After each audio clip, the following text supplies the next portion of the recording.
Reino de sacerdotes. Você sabia, minha irmã, que você é uma sacerdotisa de Deus? Você sabia, meu irmão, que você é um sacerdote de Deus? O grande reformador Martinho Lutero, na Reforma Protestante, ele resgatou esta doutrina bíblica e devolveu para o seio da igreja. Cada um de nós é sacerdote. Deus constituiu um reino de sacerdotes. Todas as manhãs estamos estudando na escola bíblica dominical sobre esse tema. Venha participar conosco das 9 da manhã até as 10h30. Eu estou lá estudando sobre esse tema e outros temas. Eu quero falar sobre uma figura enigmática, misteriosa, chamada Melquisedeque. Você já ouviu falar nessa figura? Alguns articulam que Melquisedeque era um anjo. Outros declaram que era o próprio Cristo manifestado lá no Velho Testamento. Mas quando nós lemos Gênesis capítulo 14 e quando nós estudamos a palavra, entendemos que Melquisedeque foi um homem como eu e você, de carne e osso, de vísceras, limitado, pecador, mas que Deus usou para nos ensinar sobre o sacerdócio superior Jesus Cristo. É interessante que bem antigamente, aqueles povos antigos criam que haviam mediadores entre os homens e Deus, anjos, que mediavam entre os homens e Deus, chamados íons. Existia já sacerdotes entre aqueles povos pagãos, entre tribos ainda lá. O sacerdote Melquisedeque existiu mesmo antes da ordem que foi criada por Moisés dos sacerdotes que prestavam serviços no templo. Então, Deus determinou que Moisés criasse ou fizesse um tabernáculo, uma arca da aliança, onde existia naquela arca 2 querubins e um propiciatório ali, onde o sumo sacerdote derramava sobre aquele propiciatório, uma vez por ano, sangue, para que Deus ali aceitasse e perdoasse o seu povo. Então, Deus determinou que a tribo de Levi fosse a tribo que iria servir a Deus no tabernáculo e depois no templo de Jerusalém. A tribo de Levi, eles então serviam no templo. Eles ocupavam do serviço do templo de carregar tabernáculo, de desmontar tudo e limpar ali o altar, limpar ao redor do tabernáculo. Era um serviço árduo, tinha de matar os animais, tinha de fazer todos aqueles rituais que existiam no templo, pesado, os levitas faziam. Aí eu chamo a atenção, porque nos dias de hoje, nós vimos aí alguém dizendo, eu sou levita lá na igreja. O ministério de louvor, os levitas do Senhor. Há pouco tempo, uma jovem senhora falou comigo, pastor, a minha filha serve na igreja como levita. Toda orgulhosa, vaidosa. Gente, não existe mais isso. Tudo ganhou concreção, completude em Cristo. Todos aqueles rituais, tudo aquilo se cumpriu quando o sumo sacerdote veio e morreu na cruz por nós, pelos nossos pecados. É verdade que a gente não vai constranger as pessoas, mas não existe mais esta ideia de levita. Olha, você que dedica lá na igreja, usando o seu talento de cantar, de tocar, de ministrar na frente, conduzindo o povo de Deus ao louvor, à adoração como comunidade, você está colocando à disposição o seu talento natural, que se torna dom espiritual. Mas é preciso explicar isso, porque parece que há uma casta especial de levitas na igreja. Acabou isso. Entende? E se você quiser ser levita, então cumpra tudo o que aconteceu no passado. Os levitas, eu volto a repetir, tinha de desmontar o tabernáculo, montar o tabernáculo. Eles tinham de trabalhar duramente matando os animais, as pombas, os cordeiros, os bodes, prestar ali ajuda aos sacerdotes. Eles tinham de fazer um trabalho pesado, árduo. E por último, eles serviam e cantavam e ali prestavam também um serviço como músicos. Mas era um trabalho pesado, então você precisa de abrir a igreja, limpar o altar, guardar os instrumentos, montar tudo. Entendeu? Então o que acontece? Hebreus capítulo 7, o escritor de Hebreus, que certamente era um judeu, ele estava falando a uma comunidade de judeus que haviam convertido a Cristo. Mas eles queriam voltar às práticas do judaísmo, de oferecer sacrifícios, oferendas, tal como na época de Moisés, seguindo ali toda a ordem sacerdotal, todo aquele ritual, toda aquela cerimônia que existia, todos aqueles sacrifícios.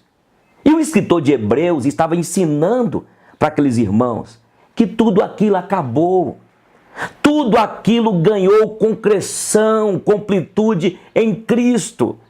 E Jesus Cristo era o sacerdote, não segundo aquela ordem que existia, mas segundo a ordem de Melquisedeque, onde eu quero refletir com vocês aqui. Mas o escritor de Hebreus estava dizendo, olha, não existe mais isso. Não existe mais os sacrifícios. O sacrifício já foi feito no propiciatório eterno, na presença de Deus. Tem de acabar com isso. Veja bem, vamos voltar para Melquisedeque. Porque Melquisedeque é citado em Gênesis 14. Não tem a sua história, não tem genealogia. É interessante que no sacerdócio levítico tinha genealogia, tinha uma ordem. Então Deus, como Deus sábio, como um Deus que resolveu se revelar aos seus na história, no cronos, no tempo, no espaço, ele usou quadros, ele usou fatos, ele usou tipos. Por exemplo, nós vimos lá quando Moisés levantou aquela serpente de bronze no deserto. Todo israelita que foi picado pelaquela víbora venenosa, por aquela cobra, se olhasse para a serpente de bronze, seria curado. Aquilo tipificava, era um tipo de Cristo que viria e veio e foi erguido numa cruz. E todo aquele que olha para Cristo, aquela pessoa que é picada pelo veneno que é o pecado, que toda a humanidade é pecadora, quando olha para Cristo, recebe então sobre si a graça, pelo seu sangue, como sacerdote que derramou sangue, como cordeiro que derramou sangue, é purificado dos pecados. Então, naquela época, Melquisedeque, ele estava lá, não tinha uma genealogia, não fala do seu princípio nem do término dele. Era um homem normal. Abraão foi resgatar o seu sobrinho Ló, que foi apanhado por alguns reis, e ele prepara o seu exército de 318 homens, ele vai lá, mata aqueles reis, ele resgata o seu sobrinho Ló, e quando ele chega exatamente ali às mediações de Salém, ele encontra Melquisedeque.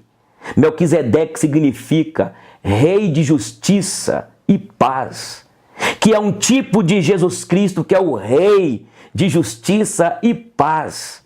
E Abraão então pega dos despojos, porque era uma estratégia de guerra e era um direito, quando um rei, quando o exército vencia a batalha, pegava o melhor, os despojos, lanças, escudos, prata, ouro, túnicas. Então Abraão pega 10% e entrega ao sacerdote de Salém, Melquisedeque. Ele entrega o dízimo, 10%, o dízimo está lá. Antes da lei já existia o dízimo.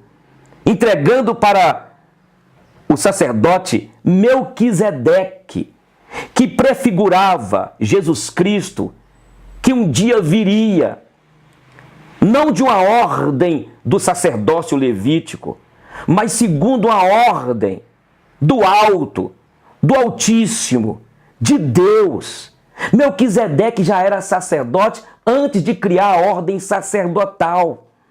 E Abraão prestou ali a ele os dízimos, ou o dízimo, e ele então abençoou a Abraão. Então veja bem, essa figura enigmática, misteriosa, Melquisedeque, é citado só por Davi no Salmo 110, versículo 5. E depois é citado pelo escritor de Hebreus aqui em Hebreus. E especificamente aqui no capítulo 7 de Hebreus, você pode conferir na tua casa, no capítulo 7 de Hebreus, ele fala então de Jesus como sacerdote, como sumo sacerdote, que não segue uma ordem natural, uma ordem do sacerdócio de Levítico, eu volto a repetir, mas de uma ordem sobrenatural. E aí, é preciso entendermos que agora, este sacerdote, ele, quando deu o seu brado na cruz do Calvário, como cordeiro imaculado, o véu do templo foi rasgado de alto a baixo. E agora, eu e você não precisamos mais de um local. E agora, como sacerdotes que somos, não estamos limitados a um tempo, a um espaço circunscrito a um lugar para adorá-lo. Mas o véu do templo foi rasgado de alto a baixo. E como sacerdotes, como aqueles que fomos escolhidos por Deus para servir a Deus, neste mundo, nesta sociedade, nós podemos sacrificar, ou melhor, oferecer sacrifícios de louvor, sacrifícios que é o serviço ao próximo. Você lá na sua empresa, lá no banco, lá naquela oficina, lá no hospital, naquela clínica, servir com excelência. E a adoração agora não está presa lá ao Velho Testamento, ou melhor, lá como era. Lembra daquela mulher samaritana? Onde é o lugar, ó profeta de Deus? Os nossos pais adoram lá, os judeus adoram no templo. Onde é o lugar? E Jesus diz, mulher, é chegada a hora que os verdadeiros adoradores adoram o Pai em espírito e em verdade. E são estes que o Pai procura. A nossa adoração agora como sacerdotes é uma adoração contínua. Entende? É contínua. E Deus nos escolheu como um reino de sacerdotes para fazermos diferença, eu repito, para servir, para adorar o Senhor. E é isso. Aí eu termino, para que continuemos depois. Nós tratamos aqui sobre a figura de Melquisedeque, rei de Salém, que já representava, tipificava o nosso rei, que reina sobre nós. Ele é o nosso rei. Ele tem um reino e nós somos sacerdotes dele para sempre. Já ouviu falar do já? Ainda não? Nós já estamos reinando com ele. Já? Ainda não. Ainda não é porque ele ainda não nos transformou em corpos incorruptíveis e ainda não concluiu o que vai ser concluído. A própria natureza geme na expectativa de tanto nós como ela ser redimida. Seremos, já somos e seremos sacerdotes para sempre. Até mais.